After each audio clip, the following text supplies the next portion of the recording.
할렐루야, 감사합니다. 오늘 주께서 저와 여러분들에게 주시는 말씀은 로마서 7장 1절부터 4절까지의 말씀이 되겠습니다. 우리 다 같이 로마서 7장 1절부터 4절까지의 말씀을 한 목소리로 같이 읽겠습니다. 시작. 형제들아, 내가 법 아는 자들에게 말하노니 너희는 그 법이 사람이 살 동안만 그를 주관하는 줄 알지 못하느냐. 남편 있는 여인이 그 남편 생전에는 법으로 그에게 매인 바 되나 만일 그 남편이 죽으면 남편의 법에서 벗어나느니라. 그러므로 만일 그 남편 생전에 다른 남자에게 가면 음녀라. 그러나 만일 남편이 죽으면 그 법에서 자유롭게 되나니 다른 남자에게 갈지라도 음녀가 되지 아니하느니라. 그러므로 내 형제들아, 너희도 그리스도의 몸으로 말미암아 율법에 대하여 죽임을 당하였으니 이는 다르니 곧 죽은 자 가운데에서 살아나신 이에게 가서 우리가 하나님을 위하여 열매를 맺게 하려 함이라. 아멘. 아멘. 오늘도 잠시 기도하고 말씀 증거하도록 하겠습니다. 좋으신 아버지 하나님, 오늘도 우리 예배 가운데 함께 하시고 은혜 주심을 감사합니다.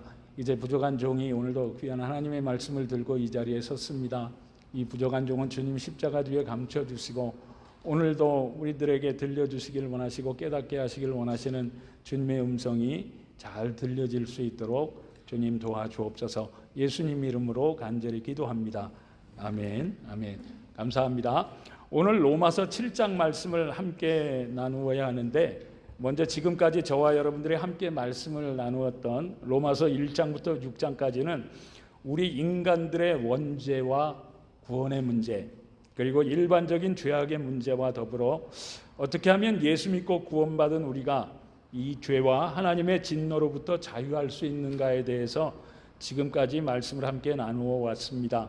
그리고 저와 여러분들이 오늘부터 함께 나눌 이 로마서 7장은 이 죄악의 문제와 더불어 어떻게 하면 하나님의 법에서도 우리들이 자유할 수가 있겠는가, 거기에 대해서 말씀하고 있는데, 쉽게 말씀드려서 이런 겁니다. 저와 여러분들은 복음대로 예수를 나의 구원자로 믿음으로 말미암아 구원받은 줄 믿습니다. 그러므로 저와 여러분들의 모든 죄는 예수 믿고 구원받는 순간에 이미 십자가에서 다 처리되었다. 믿으시면 한번 아멘 하십시다. 아멘. 그렇기 때문에 요한복음 1장 12절에서 영접하는 자, 곧 그 이름을 믿는 자들에게는 하나님의 자녀가 되는 권세를 주셨노라고 말씀하신 것처럼, 저와 여러분들이 정말로 예수 믿고 구원받았다면 이제 영원한 생명을 소유한 하나님의 자녀가 된 줄 믿으시기 바랍니다. 그렇지만 그럼에도 불구하고 우리들이 신앙생활하는 데 있어서 정말 자유롭지 못한 부분들이 분명히 있다는 사실입니다.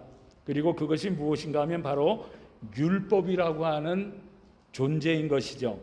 물론 우리 주님이 마태복음 5장 17절에서 내가 율법이나 선지자를 폐하러 온 줄로 생각하지 말라, 폐하러 온 것이 아니요 완전하게 하려 함이라고 말씀한 것처럼 우리 예수님은 이미 십자가에서 율법을 다 이루셨습니다.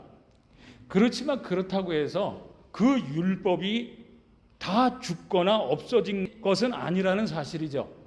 왜냐하면 야고보서 1장 23절을 보시면 누구든지 말씀을 듣고 행하지 아니하면 그는 거울로 자기의 생긴 얼굴을 보는 사람과 같은 것이라고 말씀하고 있는 것처럼 우리는 여전히 율법인 하나님의 말씀인 법 아래에 살고 있기 때문이라고 하는 것이죠.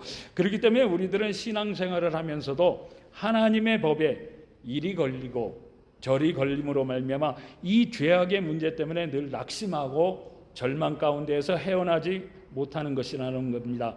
그래서 우리들이 어떻게 하면 이 하나님의 율법에서도 자유할 수 있겠는가 하는 것이 바로 이 로마서 7장의 내용입니다.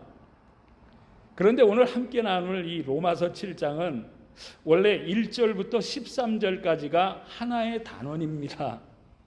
그런데 4절까지로 제가 줄였습니다. 왜냐하면 제가 지금까지 18년 목회 동안에 말씀을 준비하면서 정말 가장 힘들고 전하기 어려운 그러한 말씀이기도 하기 때문입니다. 얼마나 이 말씀을 좀 해석하기가 어려웠는가 하면 이 로마서 7장은 그냥 건너뛸까 할 정도였습니다. 왜냐하면 복음은 제가 뭐라고 그랬습니까? 단순한 것이라고 말씀드렸잖아요. 그런데 사도 바울은 갑자기 이 로마서 7장에 들어와서 율법에 관한 문제를 들고 나와서 굉장히 어렵게 만들었기 때문입니다. 그래도 강의 설교이기 때문에 건너뛰는 것은 맞지 않다고 생각을 해서 저 나름대로 정말 열심히 준비했으니까 오늘 나누는 말씀들이 굉장히 딱딱하고 지루할 것입니다. 그래서 혹시라도 이렇게 말씀을 듣다가 도대체 저게 뭔 소린가 이해하기가 참 어렵다고 느껴지신다고 하더라도 잘 들어주시면 은혜가 우리 가운데 임할 줄 믿습니다. 왜냐하면 사도 바울이 왜 이 로마서 7장에서부터 이제 율법을 들고 나왔냐면 이 율법의 문제를 해결하지 아니하면 예수 그리스도의 십자가가 완성되지 않기 때문인 것입니다. 그러므로 이것이 예수 그리스도의 십자가와 구원과 율법이 우리와의 무슨 관계가 있는가를 이번 시간을 통해서 좀 잘 우리 성도님들도 알면 좋겠다는 그러한 심정을 가지고 말씀을 준비했습니다. 우리 모든 사람들은 태어날 때부터 알게 모르게 전부 다 하라와 하지 말라고 하는 그 어떤 법 아래서 묶여서 살아왔고 또 살아가야 할 것입니다. 그렇지 않습니까? 그리고 특별히 우리 예수를 믿는 그리스도인들은 하나님이 주신 법이 또 있기 때문에 예수를 믿는 사람 모두는 하나님의 말씀인 법 아래에서 살게 되어 있죠.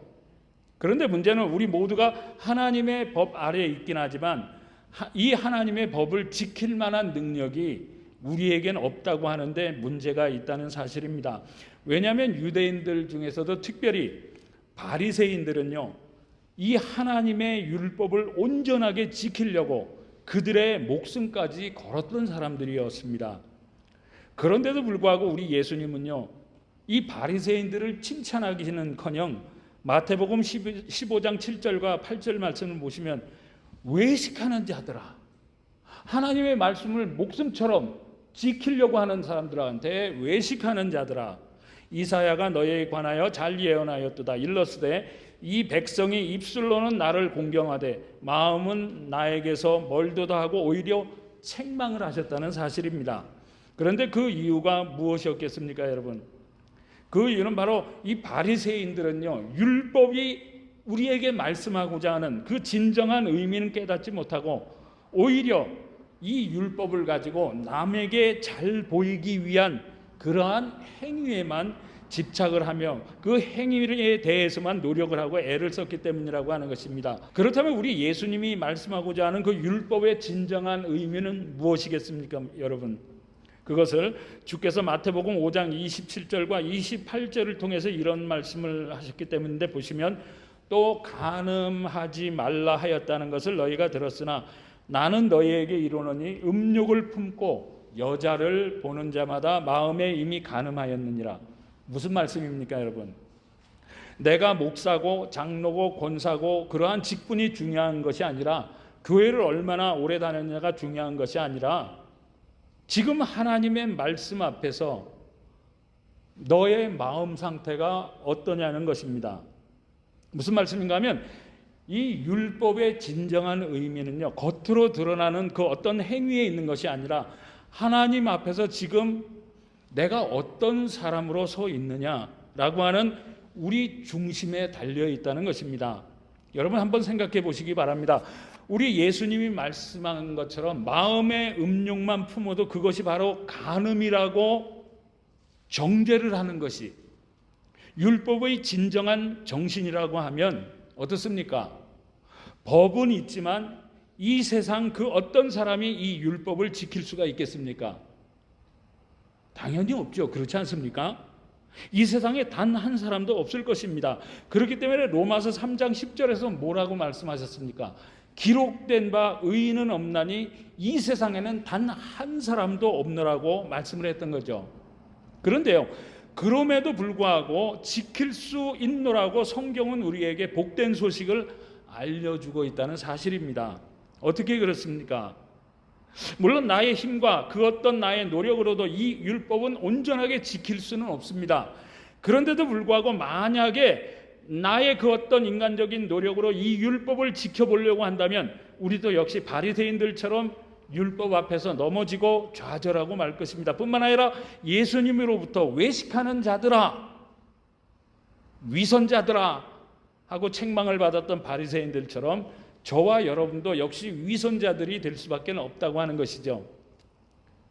그렇지만요, 나는 할 수 없지만 십자가에서 이 모든 율법을 다 이루신 그 예수님과 함께 내가 연합을 해서, 그러니까 하나가 되어서 예수님과 함께 믿음으로 동행하는 삶을 살기만 하면 자유롭게 될 줄 믿습니다. 왜 그렇습니까? 그것을 요한복음 8장 32절과 36절에서 진리를 알지니 진리가 너희를 자유롭게 하리라. 그러므로 아들이 너희를 자유롭게 하면 너희가 참으로 자유로우라고 주께서 말씀하신 것처럼 우리는 할 수 없지만 우리가 예수님과 하나가 되어서 동행하는 삶을 살 때 예수님이 우리를 자유롭게 하시면 우리는 자유롭게 될 수 있다는 그런 말씀입니다. 좀 어렵죠? 다시 말씀드려서 저와 여러분들이 이 율법으로부터 해방이 되어서 자유함을 누릴 수 있는 길은요, 바로 저와 여러분들이 순종의 종으로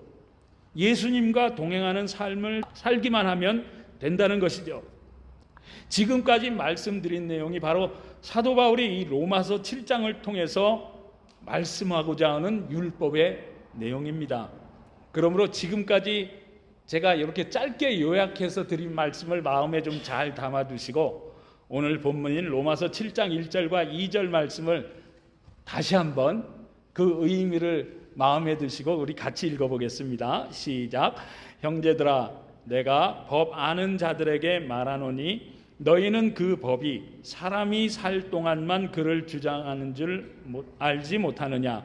남편 있는 여인이 그 남편 생전에는 법으로 그에게 매인바 되나 만일 그 남편이 죽으면 남편의 법에서 벗어나느니라. 도대체 무슨 말씀인지 이해가 잘 안 되실 것입니다. 무슨 말씀인가 하면 우리들이 율법으로부터 자유함을 받고 해방이 되었다는 것을 증명해 주기 위해서 사도 바울은 부부관계를 비유로 설명을 하고 있는 장면입니다. 무슨 말씀인가 하면 우리들이 결혼을 한다고 하는 것은 무슨 뜻이겠습니까, 여러분? 우리가 결혼을 한다는 것은 법적으로 계약관계를 맺는 겁니다. 그렇죠? 그러니까 남편은 아내에게, 아내는 남편에게 서로 계약으로 매이는 것을 의미합니다. 그죠? 그런데 이 계약관계가 언제 무효가 될 수 있는가 하면 둘 중에 한 사람이 죽으면 된다는 겁니다. 그러면 계약관계가 무효가 된다는 것이죠. 그렇지 않습니까? 다시 말씀드려서 남편이 살아있을 때 다른 남자에게 한눈을 팔고 바람을 피는 것은 죄가 됩니다. 그렇죠? 그렇지만 남편이 죽은 후에 다른 남자와 재혼을 하는 것은 죄가 안 되는 것과 같다고 하면서 사도 바울은 이 비유를 들어서 지금 율법과 우리의 관계를 설명하고 있는 것입니다. 무슨 말씀인가 하면 지금까지 말씀드린 내용에서 남편은 율법이라고 생각하시면 되고요, 여자는 우리라고 보시면 됩니다. 그러니까 쉽게 설명을 드려서 우리들이 정말로 하나님을 믿는다면 저와 여러분들은 이 율법과 결혼을 한 사이라는 겁니다. 그렇기 때문에 이 율법과 예수를 믿고 있는 저와 여러분들은 뗄래야 뗄 수 없는 부부와도 같은 계약관계라고 하는 것이죠. 그런데 문제는 율법이라고 하는 우리의 남편이 너무나도 엄격하고 무서운 존재라는 겁니다. 무슨 말씀인가 하면 성경에 보면 613가지의 율법이 있습니다. 그런데 이 613개의 율법 외에도 유대인들은 수많은 아보트라고 하는 가지를 치는 규정을 만들어 놨어요. 그래서 하라와 하지 말라를 끊임없이 우리에게 요구하게 만들었다는 사실이죠. 그런데 그것을 지키지 못하면 율법이 우리를 향해서 아주 엄격하게 꾸짖고 야단을 치고 혼을 낸다는 것이죠. 그런데 여러분, 율법이 우리에게 요구하는 것이 무엇입니까? 근본적으로 요구하는 것이 무엇입니까? 그것을 지난주에 제가 말씀을 드렸는데 로마서 6장 23절을 보시면 죄의 싹은 사망이요 하나님의 은사는 그리스도 예수 우리 주 안에 있는 영생이니라고 말씀한 것처럼 율법을 어긴 죄의 싹은 사망입니다. 이것이 바로 율법이 우리에게 요구하는 거죠. 그러니까 율법을 어기면 넌 사망이라는 겁니다. 여기에 문제가 있는 것이죠. 예를 들어서 오늘 본문에서 말씀하고 있듯이 율법이 만약에 우리의 남편이라고 하면 이런 겁니다. 한 여자가 결혼을 했습니다. 그런데 결혼한 남자가 너무나도 올바른 사람인 겁니다. 그러니까 항상 옳은 말만 하고 얼마나 정직하고 깔끔한지 모릅니다. 그러니까 처음에 그 사람에게 시집을 갔을 때에는 야, 내가 이런 남자와 같이 사는 것, 야, 굉장히 행운이야. 그러면서 굉장한 자부심을 가지고 자랑거리였습니다. 그러니까 만나는 사람마다 야, 우리 남편 최고야. 얼마나 정직하고 얼마나 깔끔하고 좋은지 알 수 없어. 그러면서 남편 자랑을 많이 했는지 모릅니다. 그런데 살다가 보니까 점점 피곤해지고 힘들어지는 겁니다. 근데 왜 그런 겁니까, 여러분? 남편이라고 하는 사람에게 조금도 빈틈이라는 것이 없는 겁니다. 그러니까 살면 살수록 답답하고 질식해서 죽을 것 같은 겁니다. 왜 우리 주변에도 보면 그런 사람들이 있잖아요. 굉장히 깐깐한 사람들이 있잖아요. 그렇지 않습니까? 예를 들어 보면 이런 겁니다. 남편이 직장에 나가면서 이야기를 합니다. 여보, 내가 직장 갔다 돌아올 때까지 우리 가족의 건강을 위해서 먼지 하나 없이 쓸고 닦으세요. 그리고 어지럽히지 말고 정리정돈 좀 잘 해놓고요.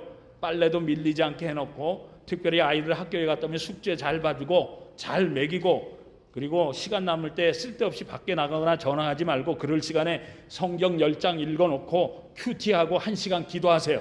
그리고 저녁 먹고 나서 그 큐티 노트 가지고 와서 나랑 같이 큐티하고 예배드리고 기도하자고요. 어떻습니까, 여러분? 틀린 것 하나도 없습니다. 그렇죠?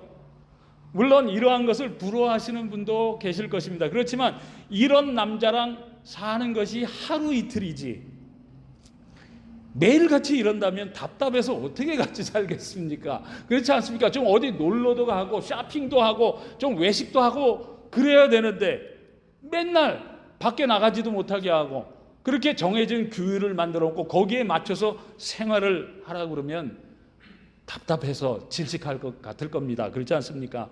마찬가지로 우리도 예수를 믿고 나면 그 은혜 때문에 어떻습니까?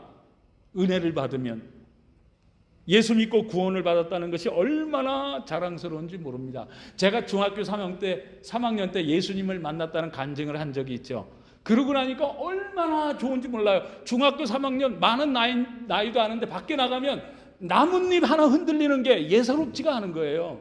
야, 이게 하나님의 창조물이구나. 내가 믿고서는 내가 예수 믿고 구원받았다는 게 이렇게 행복하고 좋은 것이구나. 내가 평생 내가 주를 위해서 살겠노라고 막 제 입술로 1000번 만번 막 간증을 하며 결단을 하고 사람들에게 복음을 전했습니다.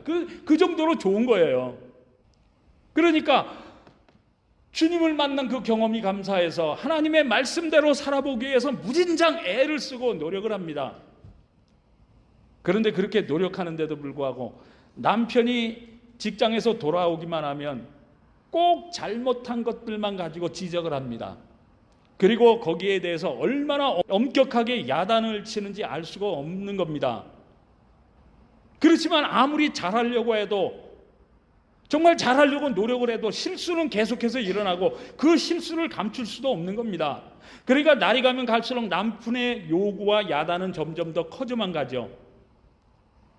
그러면 어떻게 됩니까? 점점 결혼 생활에 대해서 자신감을 잃어가게 될 것입니다.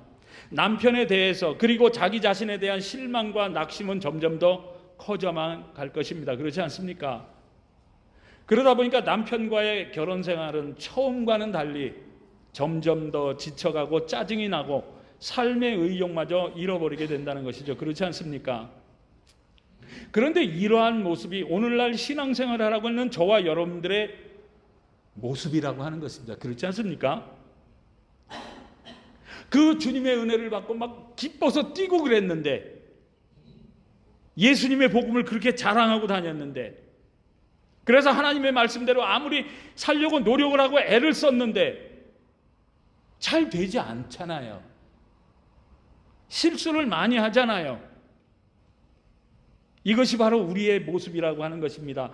회개를 해도 또 죄를 짓지요. 안 그렇겠다고 다짐을 해도 또 실수를 할 수밖에 없습니다. 그러면 율법이 뭐라고 합니까?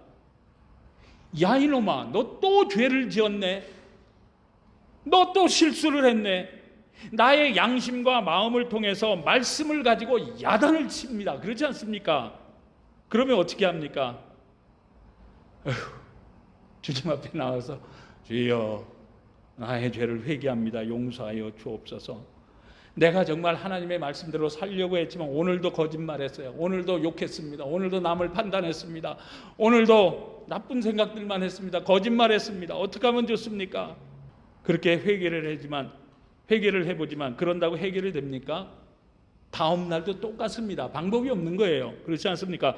그러니까 사도 바울과 같이 위대한 하나님의 사람조차도 오늘 본문 아래에 있는 로마서 7장 24절에서 뭐라고 탄식을 하고 있습니까? 여러분 보시면 오호라 나는 곤고한 사람이로다. 이 사망의 몸에서 누가 나를 건져내라. 무슨 말씀입니까 여러분? 그 위대한 하나님의 사람 바울조차도 이 하나님의 법 앞에서 좌절하고 낙심할 수밖에 없었다고 하는 것이죠. 그렇다면 저와 여러분들 낙심하고 주저앉아 있어야 되겠습니까? 아니죠. 그렇다면 저와 여러분들이 이러한 삶에서 벗어날 수 있는 방법은 무엇이겠습니까, 여러분? 그 방법을 오늘 본문이 말씀하고 있는데 그것이 무엇인가 하면 둘 중에 하나가 죽으면 된다는 겁니다. 그럼 누가 죽으면 되겠습니까, 여러분? 그런데 여러분들이 오늘 본문을 보시고 오해하지 마셔야 할 것이 있는데 그것이 무엇인가 하면 사도 바울이 예를 들어서 설명하고 있는 이 부부의 관계는요, 이 율법과 우리의 관계를 설명하기 위해서 설정한 것입니다. 그러니까 꼭 문자적으로 남편은 율법이고 여자는 우리야 이렇게 단정지어서는 안 된다고 하는 것입니다. 왜냐하면 오늘 본문인 로마서 7장 3절 말씀을 보시면 그러므로 만일 그 남편 생전에 다른 남자에게 가면 음녀라. 그러나 만일 남편이 죽으면 그 법에서 자유롭게 되나니 다른 남자에게 갈지라도 음녀가 되지 아니하느니라. 무슨 말씀인가 하면요, 남편이 죽었는데 이 남편이 누구라는 겁니까? 남편은 바로 율법이라고 말씀드렸습니다. 그런데 문제는 남편인 이 율법은 죽을래야 죽을 수가 없는 존재입니다. 왜냐하면 이 율법은 영원하신 하나님의 말씀이기 때문에 그렇죠. 그렇기 때문에 주께서 마태복음 5장 17절에서 내가 율법이나 선지자를 폐하러 온 줄로 생각하지 말라. 폐하러 온 것이 아니요 완전하게 하기 위해서 오셨나라고 말씀하면서 이 율법은 오히려 죽지 않고 영원하다고 선언하셨다는 사실이죠. 그렇다면 누가 죽어야 한다는 것이겠습니까, 여러분? 바로 내가 죽어야 한다는 것이죠. 다시 말씀드려서 우리들이 이 하나님의 법으로부터 자유하려면 내가 죽는 수밖에 없다고 하는 것입니다. 그럼 내가 언제 죽어야 하겠습니까? 그것을 오늘 본문인 로마서 7장 4절 말씀을 보시면 이렇게 기록하고 있는데 그러므로 내 형제들아 너희도 그리스도의 몸으로 말미암아 율법에 대하여 죽임을 당하였으니 이는 다르니 곧 죽은 자 가운데서 살아나신 이에게 가서 우리가 하나님을 위하여 열매를 맺게 하려 함이라. 무슨 말씀인가 하면 내 형제들아 너희도 그리스도의 몸으로 말미암아 율법에 대하여 죽임을 당하였으니, 다시 말씀드려서 저와 여러분들이 예수 그리스도를 나의 구주로 믿고 세례를 받음으로 영접을 하여서 구원을 받았으면 예수님이 율법에 대하여 십자가에서 죽을 때 이미 우리도 함께 죽었다는 겁니다. 조금 더 자세하게 설명을 드리면 말씀이신 예수님이 우리와 똑같은 육신의 몸을 입으시고 이 땅에 오셨습니다. 그렇죠? 그런데 이것은 무엇을 말씀하는 것이겠습니까, 여러분? 바로 우리가 율법 아래 있는 것처럼 예수님은 하나님이셨지만 예수님도 율법 아래로 오셨다는 그러한 말씀입니다. 그렇지만 우리 예수님은 참 하나님이신 동시에 참 사람으로 오셨습니다. 믿게 되시길 주님의 이름으로 축원합니다. 그렇기 때문에 우리 예수님은 절대로 이 율법 아래로 오실 수 없는 분입니다. 그런데 그럼에도 불구하고 그런 예수님이 스스로 율법 아래로 오셨다는 것이죠. 그런데 누구 때문에요? 바로 저와 여러분 때문에 스스로 율법 아래로 들어오셨다는 것입니다. 그리고 예수님은 죄가 전혀 없으신 분인데도 불구하고 십자가에서 그 모든 수모와 고통을 당하시고 돌아가셨습니다. 그런데 무엇 때문에요? 바로 율법의 요구인 저와 여러분들의 죄 때문에. 그렇지 않습니까? 믿게 되시길 주님의 이름으로 축원합니다. 그런데 서두에서 율법이 우리에게 요구하는 것은 무엇이라고 말씀드렸습니까? 율법의 요구는 바로 죄를 지으면 죄의 삭은 사망입니다. 그런데 죄가 전혀 없으신 예수님이 우리들은 도저히 지킬 수 없는 그 율법을 우리를 대신해서 다 이루어 주시기 위해서 죄의 삭은 사망인 우리 죄를 위해서 십자가에서 대신 피 흘려 죽으셨다는 거죠. 그리고 십자가에서 죽으시면서 뭐라고 말씀하셨습니까, 여러분? 그것을 요한복음 19장 30절에서 이렇게 증거하고 있는 데 보시면 예수께서 신포도주를 받으신 후에 이르시되 다 이루었다 하시고 머리를 숙이시니 영원히 떠나가시니라. 그런데 무엇을 다 예수님이 이루셨다는 겁니까, 여러분? 바로 죄의 삭은 사망이라고 하는 율법의 요구를 예수님의 몸으로 우리를 대신해서 다 이루셨다는 것이죠. 그렇기 때문에 저와 여러분들이 정말로 예수 믿고 구원받았다고 하면 더 이상 이 율법 때문에 그 율법에 속박당할 이유가 없다는 것이죠. 믿습니까, 여러분? 아멘은 하셨지만 이해하기가 좀 어려우실 것입니다. 아마 야 저게 뭔 소리냐 하실 분들도 계실 줄 믿습니다.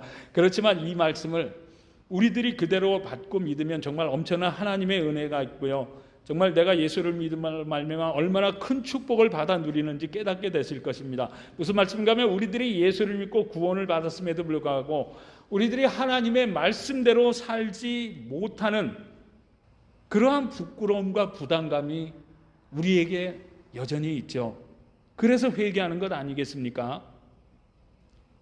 그렇지만 오늘 본문에서 사도 바울은 그럼에도 불구하고 우리는 자유할 수 있다고 말씀하고 있는 것이죠. 어떻게 해요? 바로 갈라디아서 2장 20절에서 내가 그리스도와 함께 십자가에 못 박혔나니 그런즉 이제는 내가 사는 것이 아니요 오직 내 안에 그리스도께서 사시는 것이라. 이제 내가 육체 가운데 사는 것은 나를 사랑하사 나를 위하여 자기 자신을 버리신 하나님의 아들을 믿는 믿음 안에서 사는 것이라고 말씀한 것처럼 이제 나도 예수님과 함께 죽고 이제는 믿는 믿음으로 예수님과 동행하는 삶을 살기 때문에 율법을 다 이루신 주님과 함께 나도 율법으로부터 자유할 수 있게 되었나라고 설명하고 있는 것입니다.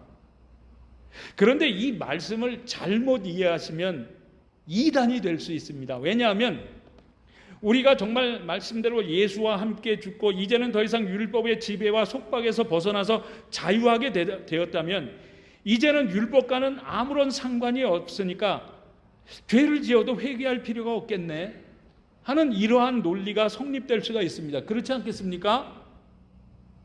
바로 이런 논리를 주장하는 이단이 있습니다. 그 이단이 무엇인가 하면 바로 구원파들입니다. 이 사람들은요, 우리 예수님이 십자가에서 우리 죄를 다 해결하셨기 때문에 회개를 하는 것은 믿음이 없는 것이라고 얘기합니다. 왜냐하면 우리가 세례를 받을 때 우리들의 죄를 회개하고 예수님과 함께 물속에 들어가서 죽고 물속에서 나올 때 예수님과 함께 부활했기 때문에 우리가 부활하신 예수님과 함께 우리의 모든 죄도 다 해결되었기 때문에 그 후에 죄를 회개하는 것은 믿음이 없는 것이요 구원받지 못한 증거라고 그렇게 이야기를 한다는 사실입니다. 그런데 그것은 잘못된 것이죠. 왜냐하면 그 해답이 오늘 본문이 로마서 7장 4절 중반에 있기 때문인데 보시면 율법에 대하여 죽임을 당하였으니 이는 다르니 곧 죽은 자 가운데서 살아나신 이에게 가서 우리가 하나님을 위해서 열매를 맺게 하려 함이라. 무슨 말씀인가 하면 우리가 예수와 함께 율법에 대해서 죽고 부활하신 예수님과 같이 부활해서 어디로 갔다는 겁니까? 바로 다르니 살아나신 이에게 갔다는 겁니다. 근데 다르니 다른 사람, 그 살아나신 이가 누굽니까, 여러분? 바로 우리의 남편은 죽고 내가 다시 새로운 사람에게 재혼을 했는데 그분이 누군가 하면 바로 예수님이라는 겁니다. 그래서 예수님의 복음을 보게 되면 예수님은 신랑이요 우리는 신부라고 하는 천국 복음의 비유를 예수님이 말씀하셨던 것이죠. 그리고 새 신랑인 예수님께로 우리가 재혼한 이유가 무엇인가 하면 하나님을 위해 열매를 맺기 위해서라는 거죠. 무슨 말씀인가 하면 내가 예수님을 새 신랑으로 맞이하고 보니까 이분은 나와 똑같은 삶을 살았던 분이에요. 왜? 우리와 똑같은 육신을 입고 이 땅에 오셨다고 했잖아요. 그랬던 분이라 나의 형편을 너무나도 잘 알아주시는 겁니다. 나에 대해서 너무나도 이해를 잘 해주시는 겁니다. 그러니까 전 남편인 율법은 내가 설거지를 해놓지 않거나 빨래를 해놓지 않고 조금만 실수를 해도 무섭게 야단을 치고 혼을 냈었는데 내가 재혼한 예수님이란 신랑은요 내가 이렇게 실수하는 것을 보고서도 야단을 치기는커녕 괜찮아 그럴 수도 있지 뭐 아니야 나도 경험해봐서 잘 알아 아이 저리가 내가 대신 해줄 테니까 가서 좀 쉬어요 하고 오히려 우리를 위로해 주는 겁니다. 그러니까 그동안에는 율법의 남편 때문에 주눅이 들어서 기도 못 피고 그냥 우울하게 살던 여자가 점점 꽃이 활짝 피어나듯이 얼굴도 피어나고 모든 삶의 기쁨과 즐거움으로 점점 피어나는데 어떻게 된 것이겠습니까 여러분?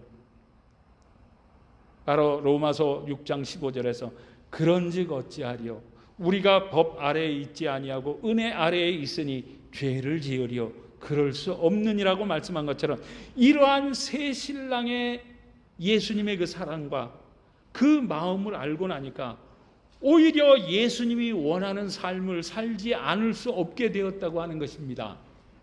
이해가 되십니까? 그렇지 않습니까? 전에 어느 성도님 중에서 이런 간증을 하셨는데 40년 동안 피워오던 담배와 술을 어느 날 끊으신 겁니다. 그래서 제가 깜짝 놀라서 어떻게 그러실 수 있었느냐고 물어봤더니 전에도 수시로 담배 끊어보려고 뭐 한 달도 끊어보고 두 달도 끊어보고 했는데 안 됐다고 그래요. 그런데 주님을 만나는 체험을 하고 나니까 저절로 끊게 되려라는 그러한 간증을 들은 적이 있습니다. 무슨 말씀인가 하면 이처럼 전에는 지키지도 못하는 율법이 무서워서 혼나지 않으려고 율법을 억지로 지키려고 애를 써도 되지 않아서 다른 사람들 그냥 보기 좋으라고 외식하고 안 그런 척했었는데 우리 예수님의 사랑을 알고 나니까 이제는 누가 강요를 하지 않아도 우리 신랑이신 예수님을 기쁘시게 하기 위해서 스스로 신랑인 예수님이 원하는 삶을 살게 되었다는 거죠. 그렇기 때문에 이 진리의 말씀을 깨달은 사람들이 이 세상의 풍요로운 것들 다 포기하는 것은 물론이고 새 신랑이신 예수님을 기쁘시게 하는 삶을 위해서 오늘도 자신의 생명까지도 아낌없이 복음을 위해 던지고 있는 것입니다. 사랑하는 성도 여러분, 오늘 말씀이 참 어려우셨을 겁니다. 그런데 어떻게 이해하셨는지 모르겠습니다. 결론적으로 말씀을 드리면 저와 여러분들이 예수 믿고 구원을 받았다고는 하지만 그럼에도 불구하고 율법 아래에서 말씀대로 살지 못했던 것들이 예수님의 사랑과 그 은혜를 깨닫고 나면요 그 하나님의 법이 무서워서 두려워서 정말 하나님의 진노가 무서워서 지키는 것이 아니라 오히려 나를 구원하신 그 십자가의 사랑, 예수님의 사랑과 예수님의 그 십자가의 은혜 감사해서 오히려 즐겁고 기쁜 마음으로 자원해서 지킬 수 있다는 말씀입니다. 이것이 바로 율법으로부터 자유한다는 그러한 말씀인 것입니다. 그러므로 우리 모든 성도님들도 이 예수님의 사랑과 은혜를 깨닫고 체험하기 위해서 날마다 십자가 앞으로 나갈 수 있는 복된 성도님들 다 되실 수 있길 정말 간절히 바랍니다. 그리고 예수님을 다 만나는 체험을 통해서 우리 믿음의 선배들처럼 이 마지막 때를 보면서 우리의 생명까지도 아낌없이 주님을 위해 드리며 우리 주님 기뻐하시는 생명의 삶을 정말 남은 인생 동안 다 살아가실 수 있는 복된 저와 여러분 모두가 되실 수 있길 우리 주님 예수님의 이름으로 축복합니다. 축복합니다. 기도하시겠습니다. 좋으신 주님, 오늘은 정말 어려운 말씀을 함께 나누었습니다. 그렇지만 우리 각자의 심령 가운데 들려주시길 원하시는 주님의 음성이 있었는 줄 믿사오니 이제부터라도 주님의 십자가 앞으로 나가는 성도님들마다 주님 다 만나주셔서 우리 믿음의 선배들처럼 예수님의 사랑과 은혜를 체험함으로 우리의 생명까지도 드려 주님 기뻐하시는 생명의 삶을 살아갈 수 있는 복된 성도님들 될 수 있도록 주님 역사하시고 도와주옵소서. 예수님 이름으로 간절히 기도드립니다. 아멘.